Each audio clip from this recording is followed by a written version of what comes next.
When Steve Jobs introduced the original iPhone, he said, "We've designed something wonderful for your hand." and I honestly think that was an understatement. I remember holding the first iPhone and just saying, wow. Since then, only two models gave me that feeling. The iPhone X 8 years ago, and this iPhone Air today. It is, without a doubt, the most wonderful phone for your hand. So why then is it the worst selling iPhone 17 model? Let's take a closer look, beginning with what makes this device great. And it's something you have to feel for yourself to truly understand. You know when you finish bowling and pick up your shoes and they feel weightless? That's iPhone Air after years of big heavy phones. Holding this in my hand while watching YouTube videos in bed is effortless. The thinness makes it much easier to grip instead of having to balance the phone on your fingers. And when it's in my pocket, I forget it's even there. That hasn't happened to me since iPhone 5. But I'm not sure these things matter to most people. This CNET survey from last month proves it. Over 2,000 smartphone users were asked what motivates them to upgrade.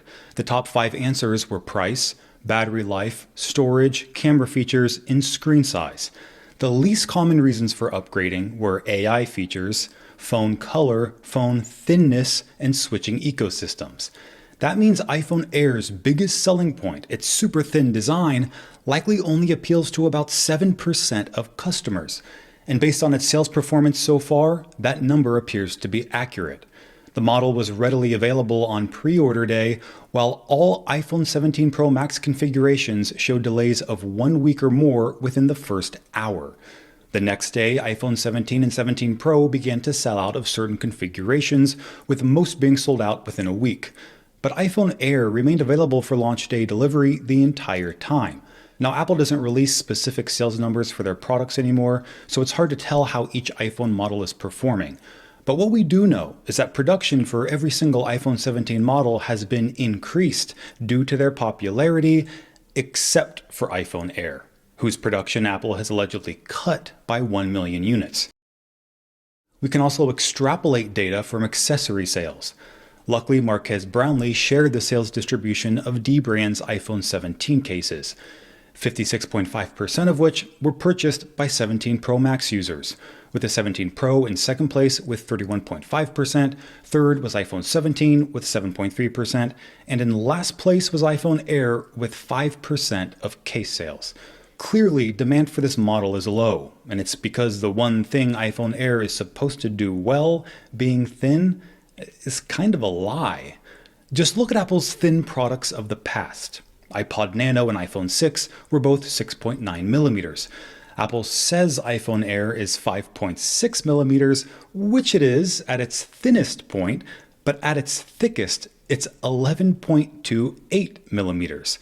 That would make iPhone Air the 7th thickest model ever, behind the 17 and 14 Pro Max. The original MacBook Air also had a thick and thin point, tapering from 0.76 to 0.16 inches. The difference is Apple included both measurements on MacBook Air's specifications page. They didn't do that for iPhone Air. And if you're saying, well, Apple has never included the camera bump when measuring iPhone's thickness, I'd argue it's no longer a camera bump, it's now a plateau. If Apple's going to put these big, thick sections on the back of their phones, they'd better be honest about their sizes, because the plateau on iPhone Air is twice as big as the 17, with half the cameras. At this point, it's more phone than camera bump, so it should be measured as part of the phone's thickness, especially since it can cause issues you may not even consider, like with wireless charging mats. The one in my car doesn't power iPhone Air because the plateau sticks out so far that the back of the phone doesn't make contact with the charger. Or if you use Apple's bumper to protect iPhone Air, you may be surprised to see how far the camera sticks out beyond the bumper itself, leaving the camera vulnerable to impacts. But let's say you go with the clear case to get full protection. Look at how much bigger that makes the entire plateau. If that protrusion wasn't noticeable in your pocket before, it probably will be with the case. I don't think it's a problem that Apple included the plateau on iPhone Air. The problem is they're not being honest about it. Tell me how thick it actually is, and show me how far it'll protrude with a full-size case, instead of showing a photo at a very generous angle. Now, maybe most people aren't bothered by the large plateau, but it does help prove my next point, that iPhone Air isn't really the best at anything.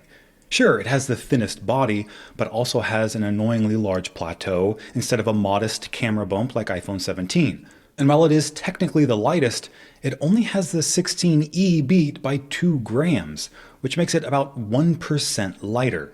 And it's only about 6% lighter than the 17, a difference most users won't even notice. While the Air's display is just 3% larger than the 17, again, not a big difference. The battery inside iPhone Air is bigger than people expected at 3,149 milliamp hours, but it's still significantly smaller than every other model, with 3 hours less offline video playback compared to the 17 and 6 hours less than 17 Pro, which is why Apple's selling a MagSafe battery pack for it, but not any other model. When used together, iPhone Air gets 40 hours of video playback, but this is a $100 accessory and has some disappointing limitations. Apple's battery pack only works with iPhone Air. It charges at 12 watts and it has about a 3,000 milliamp hour capacity. This is disappointing, especially when compared to other accessories like the Anker Nano, which is nearly half the price.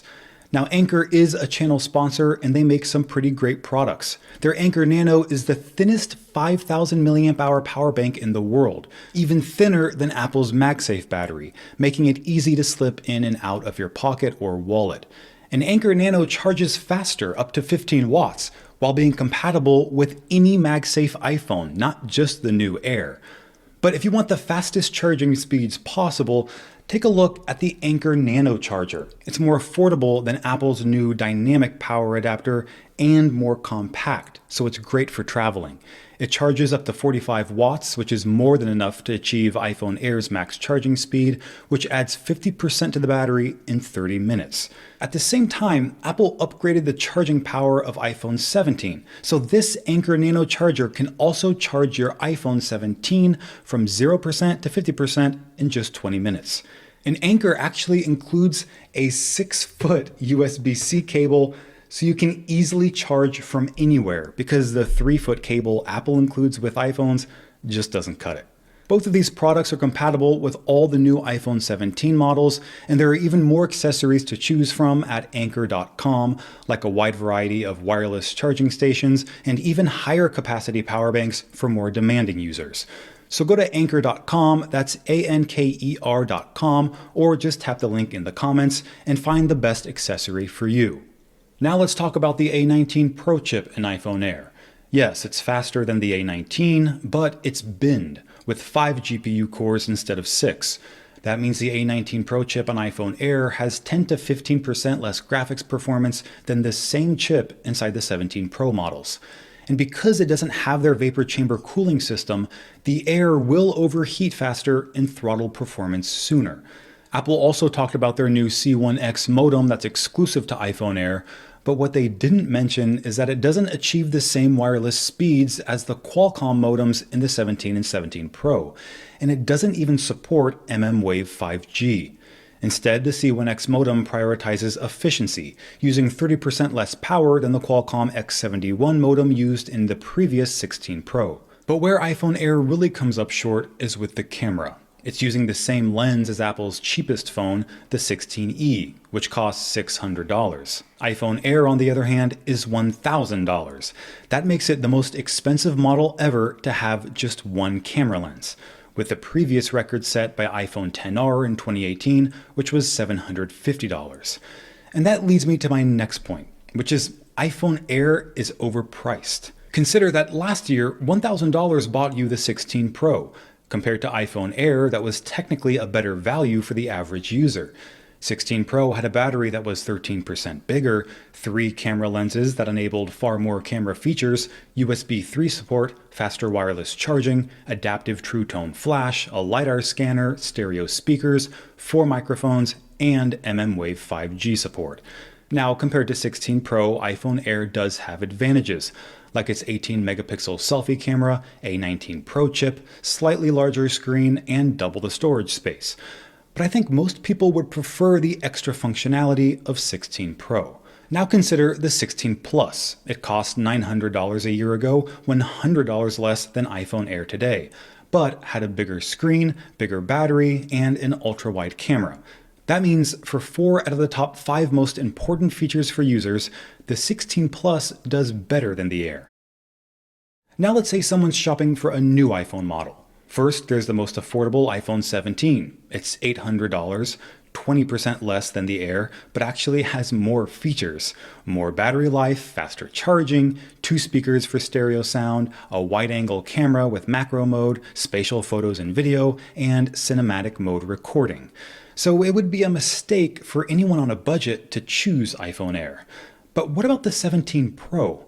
Well, spending just $100 more would get them a vapor chamber cooling system for better thermals and performance, a chip with 6 GPU cores instead of 5, better battery life, faster charging, 2 speakers, a dramatically improved camera system with an ultra-wide and telephoto lens, 8 times optical zoom, macro mode, spatial photos and video, 4K recording at 120 FPS, ProRAW, ProRes RAW, Apple Log 2, Genlock support, cinematic mode, a 4 microphone array, a LiDAR scanner, adaptive True Tone flash, USB 3 support for 20 times faster transfer speeds, and a Qualcomm X80 modem for faster download speeds. When you look at it this way, it's easy to understand why iPhone Air doesn't make practical or financial sense to the vast majority of customers, which may cause you to ask, then why did Apple make it? And I think the parallels between this phone and the original MacBook Air offers an explanation. Back in 2008, the MacBook Air was a completely different type of product than it is today. It was one of Apple's most expensive laptops, with a starting price of $1,800, $700 more than the entry-level MacBook. And all that extra money actually got you less. Yes, less thickness and less weight, but also less battery, less storage, less performance, less ports, less speakers, and less thermal capacity. And just like iPhone Air, MacBook Air also received a lot of criticism. Because who in their right mind would pay substantially more for less features and functionality? And they were right at that moment in time. But the tech industry changes fast, and what might be expensive today can become affordable after just a few years. Steve Jobs later called it, quote, the future of notebooks. And judging by the market today, he was absolutely right. Despite its compromises, the original Air laid the foundation for modern laptops. It was one of the first to feature a unibody design, a solid-state drive, no optical drive, dramatically fewer ports, and a multi-touch gesture trackpad. All things that are standard on laptops today. Similarly, iPhone Air debuted some unique features that I think will be included on all models eventually, like its metal can battery that helps strengthen the phone without extra reinforcement, or its 3D printed USB-C port that's thinner, stronger, and uses 33% less material, and Apple's power-efficient C1X modem that may not be the fastest today, but likely will be in the future. It took just 2 years for the MacBook Air to go from being one of Apple's most expensive laptops to their most affordable. And within 3 years, it became the company's best-selling model. I'm not sure it'll happen that quickly with iPhone Air, but I do think we'll see it stick around for much longer than iPhone mini and enjoy a growing user base if it becomes more affordable with less compromises. This is Greg with Apple Explained. Thanks for watching till the end, and I'll see you in the next video.